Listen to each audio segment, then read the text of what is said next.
Oke, kita lanjut lagi teman-teman ke soal nomor 5. Di bawah ini ada beberapa faktor eksternal yang mempengaruhi corak pergerakan nasional di Indonesia. Kecuali A. Revolusi Cina yang dipelopori oleh Sun Yat-sen. B. Gerakan Turki Muda yang dipelopori oleh Mustafa Kemal Pasha. C. Gerakan Nasional Filipina di bawah pimpinan Jose Rizal. Dan D. Gerakan Nasional di India di bawah pimpinan Mahatma Gandhi. Serta E. Revolusi kaum Bolshevik di Rusia. Oke, kita lihat kata kunci yang ditanyakan apa? Faktor eksternal yang mempengaruhi corak pergerakan nasional Indonesia. Kecuali, hati-hati teman-teman, jangan sampai tergesa-gesa dalam membaca soal karena ada kata kecuali di situ. Berarti yang bukan menjadi faktor eksternal. Ya kan? Yang bukan menjadi faktor eksternal pergerakan nasional. Berarti kita harus tahu dulu apa saja faktor eksternalnya tersebut. Yuk kita bahas faktor eksternal pergerakan nasional. Pergerakan nasional. Faktor eksternal pergerakan nasional ya, teman-teman. Satu, ada apa saja nih? Pertama, kekalahan Rusia atas Jepang di perang tahun 1905. Di sini pertama kalinya orang Asia yang diwakili oleh Jepang bisa menang lawan orang Eropa yang diwakili oleh Rusia. Ya, ini suatu prestasi yang sangat luar biasa bagi orang Asia.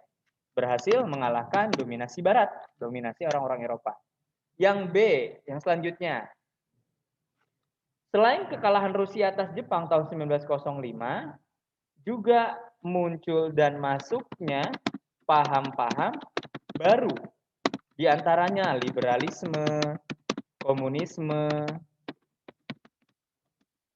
marxisme, ya, yang merupakan paham-paham yang berasal dari luar Indonesia kan? Gitu. Ideologi yang asli dari Indonesia apa? Paham yang asli dari Indonesia adalah Pancasila ya, teman-teman. Nah, berarti liberalisme, komunisme dan marxisme dan yang lainnya merupakan paham-paham yang berasal dari luar Indonesia. Kemudian yang ketiga, munculnya lahirnya nasionalisme di negara-negara Asia Afrika. Asia Afrika. Contohnya apa sih? Satu, di Turki adanya gerakan Turki Muda oleh Mustafa Kemal Pasha, ada ya. Di opsi yang B, itu berarti faktor eksternalnya. Yang kedua, dari Filipina, Jose Rizal, juga ada di opsi C. Yang ketiga, dari Tiongkok. Ya, dari Tiongkok, revolusi Tiongkok yang dilakukan oleh Sun Yat-sen.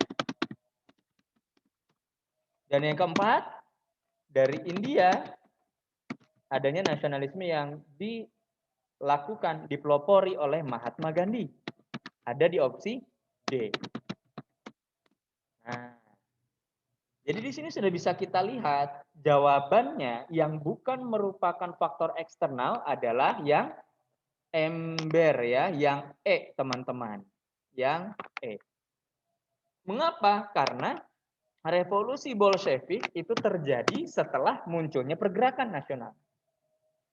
Kita tahu pergerakan nasional Indonesia di sini Bapak tambahkan terjadi tahun 1908. Ditandai dengan munculnya organisasi pertama, yaitu Budi Utomo kan. Sedangkan revolusi kaum Bolshevik di Rusia terjadi pada 1917. Dengan demikian, yang lebih dulu adalah pergerakan nasional di Indonesia, baru revolusi Bolshevik di Rusia. Jadi jawabannya adalah yang ember. Yang E, begitu teman-teman ya.